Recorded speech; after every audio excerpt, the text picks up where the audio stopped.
اجلاس کا آغاز قرآن پاک کی تلاوت سے کیا گیا۔ آغا سراج درانی نے پہلے خود حلف اٹھایا، جس کے بعد آغا سراج درانی نے 9 منتخب اراکین اسمبلی سے سندھی، اردو اور انگریزی زبان میں حلف لیا۔ سندھ اسمبلی کے 148 ارکان نے حلف اٹھایا۔ ریکارڈ 60 ارکان پہلی دفعہ سندھ اسمبلی کے رکن بنے، جبکہ سابق وزیر اعلیٰ قائم علی شاہ نے 8ویں بار سندھ اسمبلی کی رکنیت کا حلف لیا۔ 114 نشستوں کے ساتھ پاکستان پیپلز پارٹی ایوان کی سب سے بڑی جماعت ہے، جبکہ ایم کیو ایم پاکستان کی 36 نشستیں ہیں اور جی ڈی اے کی 3 اور جماعت اسلامی کی 1 نشست ہے۔ سنی اتحاد کونسل کے 9 ارکان بھی اسمبلی کا حصہ ہیں۔ سندھ اسمبلی کے اجلاس سے پہلے سابق اسپیکر آغا سراج درانی نے میڈیا سے گفتگو کرتے ہوئے کہا کہ سندھ اسمبلی کے باہر احتجاج کرنے والوں کو شرم آنی چاہیے، یہ سب ریجیکٹڈ لوگ ہیں، عوام نے انہیں ریجیکٹ کیا ہے۔ یہ سب ریجیکٹڈ لوگ ہیں، عوام نے ان کو ریجیکٹ کر دیا ہے۔ اسمبلی کو ڈیگریڈ کریں گے۔ پورا سندھ ہمارے ساتھ ہے، ہم نے پورے سندھ میں سویپ کیا ہے، پورا سندھ پروٹیکٹ کرے گی سندھ اسمبلی کو۔ آغا سراج درانی کا کہنا تھا کہ احتجاج کرنے والے ٹریبونل کے پاس جائیں، شواہد موجود ہیں تو ضرور سنا جائے گا۔ پورا سندھ ہمارے ساتھ ہے، ہم نے سندھ میں کلین سویپ کیا ہے۔ سندھ اسمبلی میں اسپیکر اور ڈپٹی اسپیکر کے انتخاب کا مرحلہ آ گیا۔ پیپلز پارٹی اور متحدہ قومی موومنٹ پاکستان نے اپنے اپنے امیدواروں کے کاغذات نامزدگی جمع کرا دیے۔ اس حوالے سے مزید جانتے ہیں منظر رضوی سے۔ جی منظر، ذرا بتائیے گا۔ جی بالکل، سندھ اسمبلی میں موجود ہیں۔ سندھ اسمبلی کے اجلاس کے حوالے سے آپ کو بتاؤں، صبح 11:30 بجے جو ہے وہ اجلاس شروع ہوا تھا۔ اجلاس کی صدارت اسپیکر سندھ اسمبلی آغا سراج درانی نے کی تھی، جبکہ تمام اراکین تقریباً جو 9:30 10 بجے سے آنا شروع ہو گئے تھے، وہ تقریباً سارے اراکین آ گئے تھے۔ آج جو حلف اٹھایا ہے 147 بتایا جا رہا ہے کہ ممبران تھے جنہوں نے حلف لیا ہے، جس کے بعد جو ہے لوگوں نے کاغذات جو تھے اس پہ دستخط کیے اسپیکر کی ڈائس پہ جا کے، اور اس کے بعد جو ہے اسپیکر سندھ اسمبلی نے بتایا کہ نومینیشن فارم جو ہیں وہ جمع کرائے جائیں گے، جس کو بھی الیکشن لڑنا ہے اسپیکر اور ڈپٹی اسپیکر کا، وہ الیکشن لڑیں۔ تو اس کے بعد صوفیہ شاہ ایم کیو ایم کی ہیں، انہوں نے اور راشد خان نے اپنے کاغذات نامزدگی اسپیکر اور ڈپٹی اسپیکر کے لیے جمع کرائے۔ اسی وقت اویس شاہ اور نوید اینتھونی نے بھی اپنے کاغذات نامزدگی جمع کرائے۔ ذرائع کا کہنا ہے کوشش کرے گی پیپلز پارٹی کے وہ یہ الیکشن جو ہے وہ بلا مقابلہ جیت جائیں، لیکن ایم کیو ایم نے کاغذات نامزدگی جمع کروا دیے گئے، اور جس کے بعد اجلاس جو ہے کل صبح تک کے لیے ملتوی کر دیا گیا ہے۔ یہاں پہ آج جو ہے جی ڈی اے نے جو ہے کوئی اراکین ان کے نہیں آئے، نہ انہی نے حلف اٹھایا، نہ جماعت اسلامی نے حلف لیا، نہ آزاد ارکان جو پاکستان سنی کونسل میں شامل ہو گئے، نہ ان لوگوں نے حلف لیا۔ تو یہ ابھی حلف بائیکاٹ کیا تھا، اور جی ڈی اے نے باہر جو ہے تمام جی ڈی اے کی وجہ سے جو ہے لوگوں کو شدید پریشانی کا سامنا شکریہ منظر۔ عام انتخابات 2024 کے بعد بننے والی سندھ اسمبلی کے 9 منتخب اراکین نے حلف اٹھا لیا۔ اس مرتبہ کئی نئے چہرے بھی سندھ اسمبلی کا حصہ بنے ہیں، جبکہ کئی تجربہ کار شخصیات بھی پھر سے صوبائی اسمبلی کا حصہ بن گئی ہیں۔ حلف اٹھانے والے اراکین سندھ اسمبلی کی دلچسپ تفصیلات۔ 16ویں سندھ اسمبلی میں جنرل و مخصوص نشستوں پر منتخب 61 اراکین پہلی مرتبہ ایوان کا حصہ بنے ہیں۔ 9 آزاد اراکین بھی پہلی مرتبہ اسمبلی کا حصہ بنیں گے۔ ایم کیو ایم کے 24 اراکین پہلی مرتبہ سندھ اسمبلی کے رکن بنے ہیں۔ پیپلز پارٹی کے 3 اراکین کو ایوان کے سب سے سینئر رکن ہونے کا اعزاز حاصل ہے۔ سابق وزیر اعلیٰ سندھ قائم علی شاہ، نثار کھوڑو اور نادر مکسی 8ویں مرتبہ سندھ اسمبلی کے رکن منتخب ہوئے ہیں، جبکہ اسپیکر سندھ اسمبلی آغا سراج 7ویں مرتبہ سندھ اسمبلی کے رکن منتخب ہوئے ہیں۔ پیپلز پارٹی کے ہی ڈاکٹر سہراب سرکی 6ٹھی مرتبہ رکن سندھ اسمبلی منتخب ہوئے ہیں۔ پیپلز پارٹی کے 10 اراکین ایسے ہیں جو 5ویں مرتبہ، جبکہ 13 اراکین 4تھی مرتبہ ایوان میں پہنچ رہے ہیں۔ خاتون رکن سندھ اسمبلی ہیرا اسماعیل سوہو 5ویں دفعہ ایم پی اے بنی ہے۔ علاوہ ازیں 21 اراکین تیسری مرتبہ اور 52 اراکین کو دوسری مرتبہ سندھ اسمبلی کا رکن بننے کا اعزاز مل رہا ہے۔ اقلیتی نشست پر کھٹومل جیون تیسری اور رانا حمیر سنگھ 5ویں مرتبہ اسمبلی کے رکن بنے ہیں۔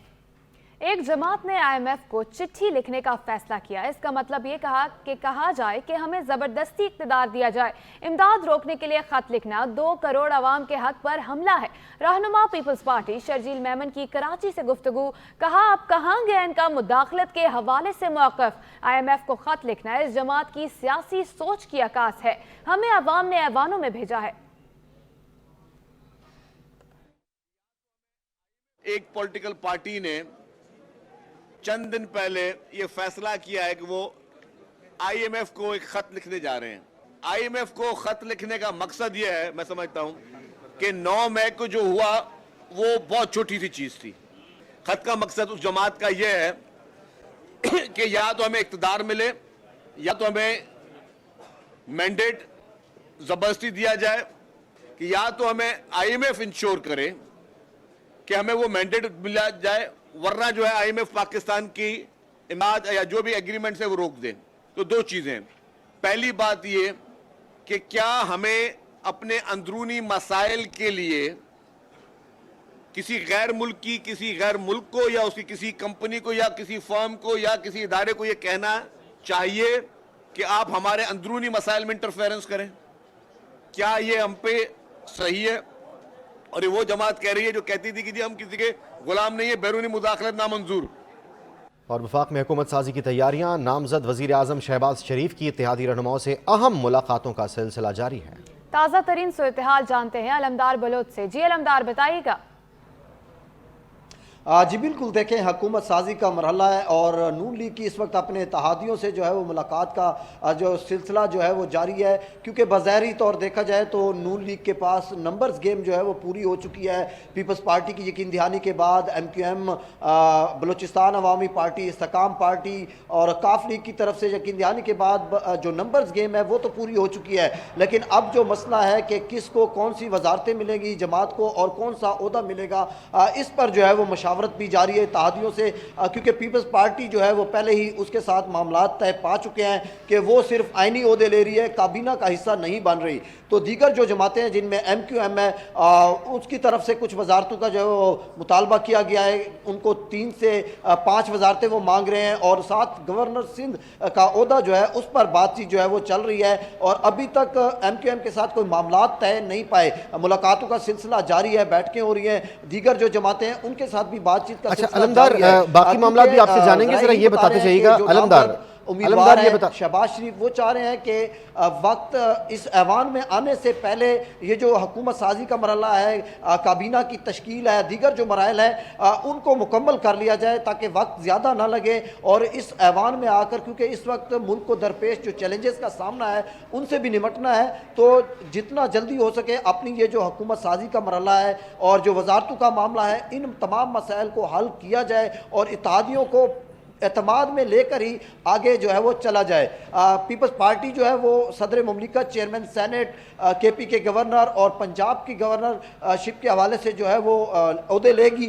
تو اس حوالے سے پیپلز پارٹی کے جو ذرائع ہیں وہ بتا رہے ہیں کہ گورنر خیبر پختونخوا کے لیے جو ہے 2-3 نام سامنے آئے ہیں, لیکن جو پاکستان پیپلز پارٹی کے مرکزی سیکرٹری اطلاعات ہیں فیصل کریم کنڈی, وہ موسٹ فیوریٹ امیدوار کے طور پر سامنے آئے ہیں. جبکہ پیپلز پارٹی کے ذرائع یہ بھی بتا رہے ہیں کہ چیئرمین سینٹ کے لیے پیپلز پارٹی کی طرف سے جو ہے یوسف رضا گیلانی ابھی تک فیوریٹ ہیں, وہ انہی کا نام جو ہے وہ سامنے آ رہا ہے. تو اس وقت اس ایوان میں کیونکہ 2 سے 3 دن کے اگلے چند روز میں ممبران کی حلف برداری ہوگی اور اس کے بعد پھر جو ہے اسپیکر, ڈپٹی اسپیکر اور پھر وزیر اعظم کا جو ہے وہ یہاں پر انتخاب ہوگا. تو اس حوالے سے اب اتحادی جماعتوں میں مشاورت کا سلسلہ بڑھ رہا ہے اور تمام جو اتحادی جماعتیں ہیں, نون لیگ, پیپلز پارٹی, MQM اور دیگر, انہوں نے اپنے تمام ارکان کو یہ کہہ دیا ہے کہ وہ 1 سے 2 دن میں اسلام آباد میں اپنی حاضری یقینی بنائیں, کیونکہ اگلا جو ہفتہ 10 دن ہوں گے جن میں یہ سارے انتخابات ہونے ہیں. جی شکریہ علمدار, آپ نے آگاہ کیا.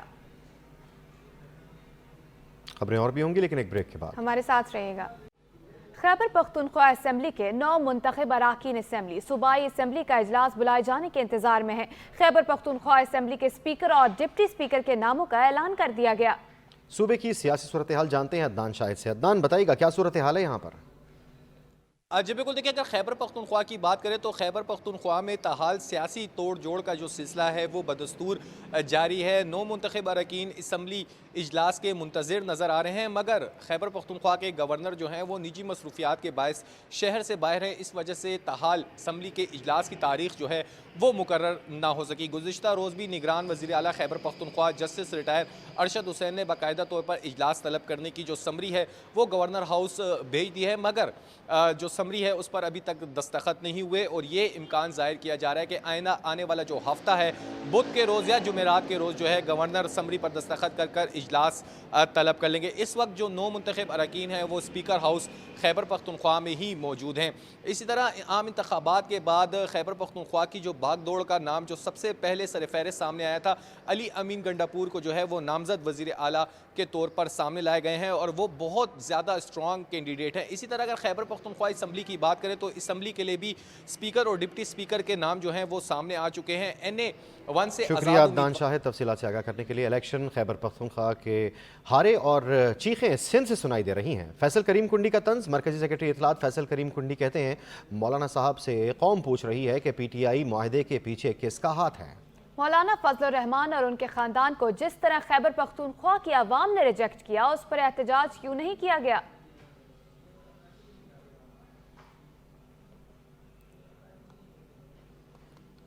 موبائل فون انڈسٹری کے سرکردہ پلیئر ٹیکنو موبائل کو صدر مملکت ڈاکٹر عارف الوی نے ٹیکنالوجی کے ارتقاء اور خواتین کی مالی شمولیت کے حوالے سے نمایاں خدمات پر ایوارڈ سے نوازا گیا۔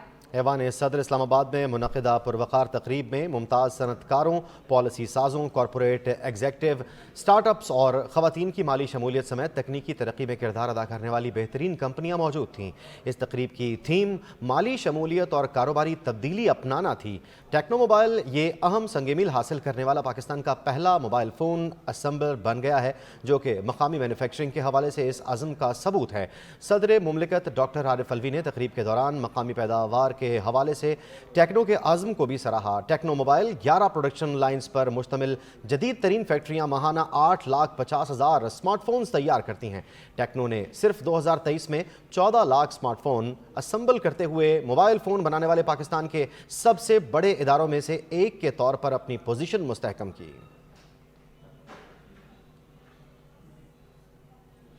اسی کے ساتھ سچ نیوز کے اس بلیٹن سے اتنا ہی۔ دیکھتے رہیے سچ نیوز۔